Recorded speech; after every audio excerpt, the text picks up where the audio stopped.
आज की इस नशिस्त में सूरह आराफ का इजमाली तारफ़ ज़िक्र किया जाएगा। सूरह आराफ तरतीब मुसहफ़ के एतबार से 7वीं सूरा है जो मक्का मुकर्रमा में नाजिल हुई, यानी मक्की सूरा है। इसमें 24 रुकू, 206 आयात, 3325 कलमे, 14,010 हरफ हैं। इमाम राजी और दीगर मुफस्सिरीन ने लिखा है, इस सूरा में 169 और 170 वाली जो आयात हैं वो मदनी आयात हैं। मज़ीद फरमाते हैं कि सूरह आराफ सूरह साद के बाद नाज़िल हुई है। हज़रत इब्न अब्बास रदी अल्लाह ताला अन्हुमा फरमाते हैं, तरतीब नज़ूल के एतबार से 39वीं सूरा और सूरह साद के बाद और सूरह जिन से पहले नाज़िल होने वाली सूरा सूरह आराफ है।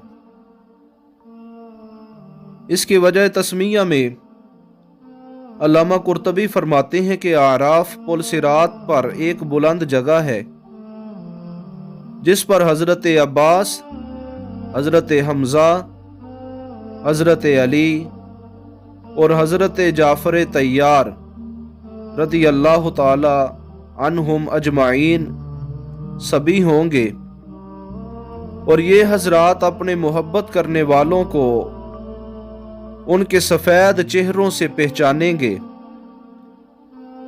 और जो इनसे बुग़्ज़ रखने वाले हैं उनको स्याह चेहरों से पहचानेंगे।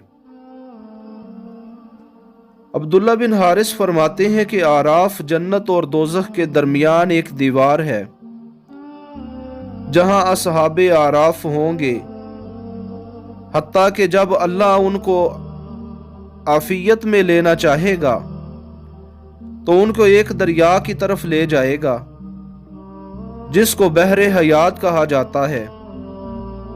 उनको उस दरिया में डाला जाएगा हत्ता कि उनका रंग सफ़ेद चमकदार हो जाएगा। फिर अल्लाह उनकी तरफ मुतवज्जे होकर फरमाएगा, तुम जो चाहो तमन्ना करो। फिर वो तमन्ना करेंगे, और जब उनकी तमन्नाएं ख़त्म हो जाएंगी तो अल्लाह उनसे फरमाएगा, तुमने जो तमन्नाएं की हैं वो भी मिलेंगी और 70 गुना उनसे ज़ायद भी मिलेगा। वो जन्नत में इस हाल में दाखिल होंगे कि उनके सीनों के ऊपर तिल होंगे जिनसे पहचाने जाएंगे कि वो जन्नत के मसाकीन है। इसके मज़ामीन और मकासिद के बारे मुफस्सिरीन फरमाते हैं, इसकी आयत नंबर 1 से 10 तक कुरान करीम के कलामुल्लाह और इसी कुरान के रसूलुल्लाह सल्लल्लाहु अलैहि वसल्लम के दायमी मौजज़ा होने को जिक्र किया गया है, और इसी कुरान को आपकी नबूवत पर दलील होने को भी जिक्र किया गया है। इसके बाद फिर पैगाम रिसालत का जिक्र आता है, तौहीद और दीन इस्लाम को कबूल करने की दावत दी जाती है। 11 से लेके 27 तक आयात जो हैं उनमें हज़रत आदम अलैहिस्सलाम की तख्लीक और उनका मसजूद मलाइका और नज़ूल अर्द को जिक्र किया गया है, और इसके साथ साथ शैतान के तकब्बर और दुश्मनी आदम में उसका रोंदे जाना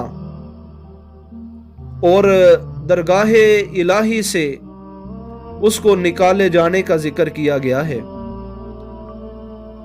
28 से 35 तक जो आयात हैं उनमें वही रिसालत को मानने और तकवा इख्तियार करने वालों पर खौफ व हुज़न ना होना ये जिक्र किया गया है।